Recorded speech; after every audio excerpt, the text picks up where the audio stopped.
Hi friends, எங்கள் வீட்டில் இடத்த அடைக்காமல் ட்ரெஸ்ஸிங் டேபிள் நாங்கள் செஞ்சுருக்குறோம். தரையில் தொடாமல் சுவத்தில் வச்சுருக்குறோம் பாருங்கள். இந்த டோரில் ஃபுல்லாகவே நாங்கள் யூஸ் பண்ணியிருக்கிறோம். இதை ஆசாரி வச்சு வீட்டிலையே நாங்கள் செஞ்சது.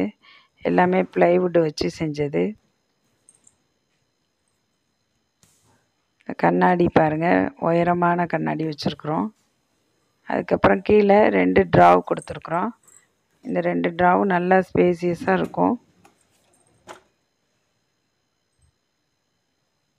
இந்த மாதிரி நீங்கள் செய்யும்போது கீழே நம்ம கூட்டுறதுக்கு எல்லாத்துக்குமே ரொம்ப வசதியாக இருக்கும். இடத்த அடைக்காமல் இருக்கும். அது சுவத்தில் ஒரு பக்கம் அப்படியே இருக்கும். அதனால் நமக்கு எந்த டிஸ்டர்பன்ஸும் இருக்காது. தேவைப்படும் போது திறந்துட்டு அதுக்கப்புறம் நம்ம யூஸ் பண்ணி முடித்தோன்னே மூடிடலாம். டோர்லேயே நிறைய ஜாமான் வைக்கலாம். தேவையில்லைன்னா க்ளோஸ் பண்ணி வச்சு